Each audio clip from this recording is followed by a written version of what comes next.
Hello everyone, welcome back to Remind, knowledge sharing channel self-development through good books. This week, I want to share with you an incredibly valuable book. This week, I need you to stop whatever you're doing for a moment and lean in because I'm about to hand you one of the most life-altering tools I've ever discovered in 2 decades of translating and narrating the world's greatest personal development books across the Americas. The book is called Crucial Conversations, Tools for Talking When Stakes Are High, written by 4 legendary researchers, Carrie Patterson, Joseph Grenny, Ron McMillan, and Al Switzler. In some languages, it has been mistranslated as The Art of High-Level Negotiation. And because of that title, millions of people walk right past it, believing it's only for boardroom sharks and corporate deal makers. Let me be unmistakably clear. Nothing could be further from the truth. Crucial conversations are not reserved for corner offices or diplomatic summits. They are the conversations that determine whether your marriage thrives or quietly erodes, whether your children grow up feeling safe to talk to you or learn to hide everything, whether your career plateaus or catapults, whether you live with regret or with the quiet pride of knowing you showed up fully in the moments that mattered most. A crucial conversation is any discussion where 3 conditions are simultaneously true. 1, the stakes are sky high. 2, opinions differ sharply. 3, emotions are intense. When even one of those elements is missing, the conversation is merely important. When all 3 collide, it becomes crucial. Let me paint some pictures you will instantly recognize. You sit down at the dinner table and gently remind your teenager, for the 4th night in a row, that the science project is due tomorrow. Instead of an answer, you get an eye roll, a slammed door, or the coldest shoulder you've felt in years. Your heart sinks. That was a crucial conversation. You finally gather the courage to walk into your boss's office with an idea that could save the company hundreds of thousands of dollars. You lay it out, voice trembling with passion. She listens for 12 seconds, cuts you off and says, "We've already tried something like that." End of discussion. You walk out feeling 2 inches tall. Crucial conversation. You send a message to a coworker. "Hey, can we stay a couple extra hours tonight to hit the deadline?" Radio silence. For 2 days, the project slips, resentment festers, and trust quietly dies. Crucial conversation. You sit next to your spouse with a stack of unpaid bills on the table and say, "Honey, we really need to talk about money." The temperature in the room drops 10 degrees. The topic gets changed faster than a magician changes cards. Crucial conversation. You're lying in bed at 1 a.m. trying to sleep while the neighbor's bass vibrates through the walls. You put on noise-canceling headphones. Then you take them off, walk over, knock on the door, and politely ask them to turn it down. They open the door, alcohol on their breath, and scream, "Mind your own business." You retreat, humiliated and furious. Crucial conversation. These moments feel small in the moment, but they are the compound interest of our lives. Over months and years, they determine whether we end up surrounded by love and respect or isolated in a quiet prison of resentment and unsaid words. And here's what the 4 authors discovered after studying more than 100,000 people across 3 decades. When these high-stakes moments arrive, 99% of humanity defaults to one of 2 primitive biological responses that were designed to keep our ancestors alive on the savannah 50,000 years ago, but are spectacularly destructive today. Response number 1, violence. We attack. We raise our voice. We blame. We criticize. We label. We try to win in at all costs. We turn the other person into the enemy because it temporarily feels powerful. Response number 2, silence. We withdraw. We stuff the emotion. We pretend everything's fine. We give the cold shoulder. We keep the peace by saying nothing at all. The authors call this the fool's choice, the false dilemma that says we must choose between telling the truth and keeping the relationship. And for most of human history, that's exactly what we've done. We've chosen candor without caring, or caring without candor. Both leave bodies in their wake. Broken trust, divorced couples, estranged children, missed promotions, and the slow hemorrhage of self-respect. But here is the revolutionary promise of this book, and I want you to feel this in your chest. You do not have to choose between honesty and love. You can learn to be 100% honest and 100% respectful at the exact same time, especially when it's hardest. And when you do, entire relationships turn around in a single conversation.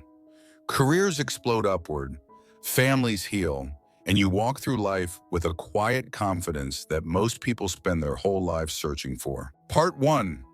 Master the conversation. Escape the fool's choice. The first and greatest battle is never with the other person. It is always with yourself. Every single time we blow up or shut down, we are watching our ancient lizard brain hijack the steering wheel. Adrenaline floods the body. Blood literally leaves the prefrontal cortex, the part responsible for nuance, empathy, and creative problem solving, and rushes to the arms and legs so we can fight the saber-toothed tiger or run for our lives. In that state, we are not our best selves.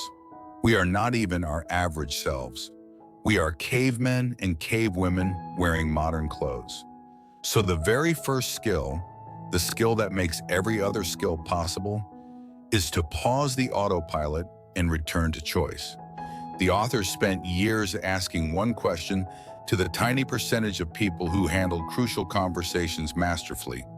What's going on inside you when everyone else is losing it? And they discovered a universal answer. Those people had internalized one non-negotiable principle so deeply that it overrode biology itself. I care about this person as a human being, period.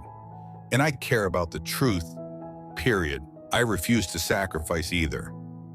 Everything else in the book flows from that single decision. 1. Start with heart, the only place a great conversation can begin. Real communication never begins with technique. It begins in the heart. When anger rises, and it will, most of us instantly begin telling ourselves one of 3 toxic stories that justify the coming violence or silence. Story number 1, the victim story.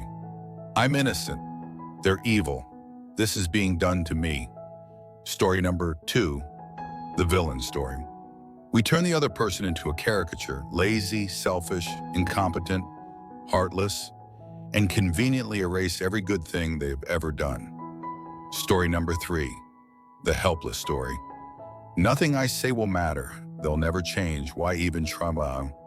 These stories feel like facts in the moment, but they are fiction. And they are the gasoline anger pours on the fire. The moment you notice yourself slipping into any of these stories, pause and remember the ABC model made famous by Albert Ellis and later by cognitive behavioral therapy. A. Activating event. What actually happened. B. Beliefs and stories you tell yourself about. C. Emotional and behavioral consequences. Most of us spend our energy trying to change A, trying to control or fix the other person. That's exhausting and usually impossible. The masters change B, they ask, is there another story I could tell that is equally true or even more true that would return me to a heart of goodwill? Let me give you a real example I witnessed in a marriage counseling office in Seattle years ago. A husband walked in furious because his wife had spent $800 on clothes without discussing it. His story: she's financially irresponsible. She doesn't care about our future. She's selfish. The counselor asked one question. Can you think of a time in the last 6 months when she was financially responsible? The husband thought, well, she found a way to cut our grocery bill by $300 a month so we could save for the kids' college. Was that selfish or responsible? Responsible. So is it possible that the $800 story is only part of a bigger story that also includes responsibility and love? Within 90 seconds, the husband's entire physiology changed. His shoulders dropped. His voice softened. He looked at his wife and said, "I'm scared we're going to end up broke in retirement, and I took it out on you instead of telling you I'm scared." That single shift in story saved the conversation, and very likely the marriage. The heart you bring into the room is the ceiling for how good the conversation can get. 2. Refocus on what you really want. The 4 questions that change everything before you say a single word in a crucial conversation. Do this simple exercise. It takes 10 seconds and it is pure magic. Ask yourself, question 1, what do I really want for myself long term? Not the momentary satisfaction of being right, the real outcome. Question 2, what do I really want for the other person long term? Their success, their happiness, their growth? Question 3, what do I really want for the relationship? Trust, closeness, collaboration? Question 4, how would I behave right now if I really wanted those results? I've seen people write these 4 questions on a sticky note and keep it in their wallet. I've seen executives tape them to the top of their laptop before difficult performance reviews. I've seen parents whisper them under their breath before walking into their teenager's room after another fight. When your answers to the first 3 questions are rooted in genuine care, the answer to question 4 almost always appears as if by miracle. And it is almost always kinder, wiser, and more creative than the angry or fearful response you were about to unleash. Never forget, the only reason you opened your mouth in the first place was to create a better future. The moment winning or protecting ego replaces that purpose, the conversation is already lost. 3. Become a dual processor communicator. Watch 2 channels at once. Imagine your brain as a computer. Most of us run crucial conversations on a single processor. What do I want to say next? We are so focused on our content that we are completely blind to the emotional climate we are creating. The result? The other person starts to feel unsafe.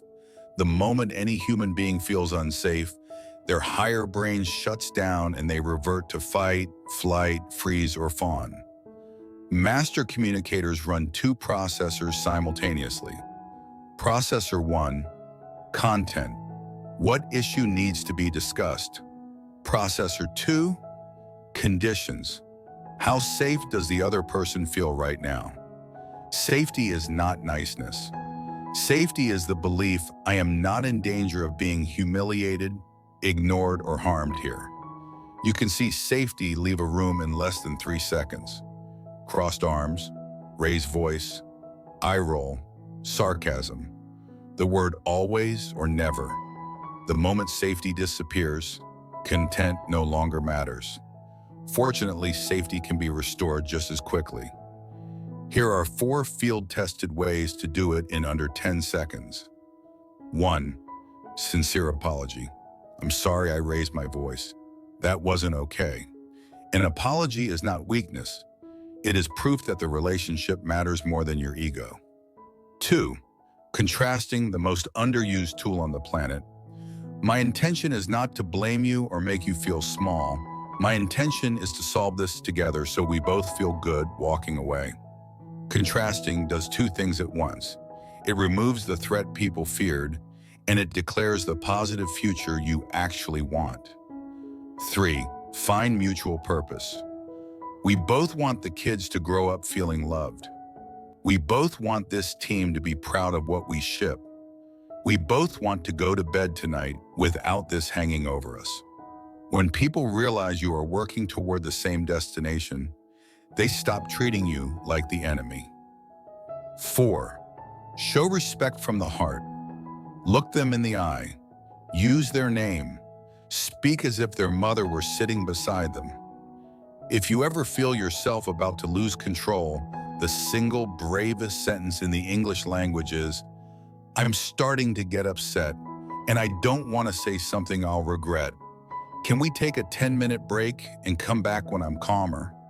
That sentence has saved more relationships than all the marriage counselors in California combined. 4. Speak persuasively without breaking trust. State your path. The acronym the authors give us is STATE S. Share your facts. Tell your story, but tentatively. A. Ask for their path. T. Talk tentatively. E. Encourage testing. Most people start with their conclusions laced with judgment. You're irresponsible. You don't care about this family. You're lazy. That approach triggers defensiveness every single time. Instead, start with facts. Neutral, observable data that even the other person would agree with if they saw the video replay. Then share your interpretation as a story, not as gospel, and invite them to correct it. Example, instead of, "You never help around the house, you're so selfish." Try, "Over the last 2 weeks, I've done the dishes 14 nights in a row. Fact, I'm telling myself that maybe I'm not important to you." Story, "I could be totally wrong. Help me understand what's going on for you." Do you feel the difference in your body when you hear those two versions? After you state your path, the most important move is to become genuinely curious. Ask, "What do you see that I might be missing? How do you see this situation differently? What would be the ideal outcome from your point of view?" When people feel understood, they drop their armor. Solutions appear that neither of you could have invented alone. When opinions are polar opposites, start by restating what you agree on. Even if it's only, "We both agree this matters." Then use the phrase, "and I'm wondering," to gently add the information they're missing. Curiosity is the antidote to contempt. The final, most important truth: mastering crucial conversations is not about becoming a better debater, a slicker negotiator, or a more charming manipulator. It is about becoming the kind of human being who can stay fully present and fully loving in the moments when everything inside you wants to run or strike. Every single conversation is a gym rep for your soul. Every time you choose dialogue over violence or silence, you get stronger. Your heart grows a little bigger.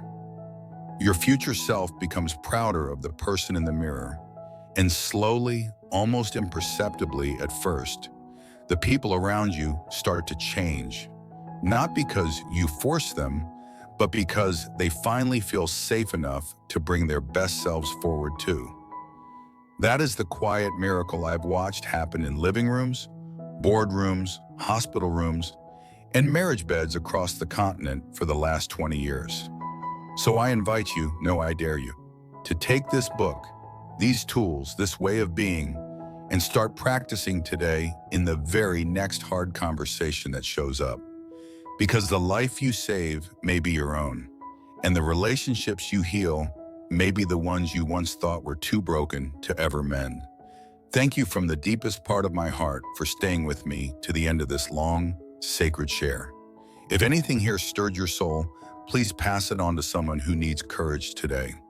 Hit like, subscribe, ring the bell, and I'll see you next week with another book that can change everything. Until then, speak bravely, love fiercely, and never forget, the most important conversations you will ever have are the ones you almost walked away from.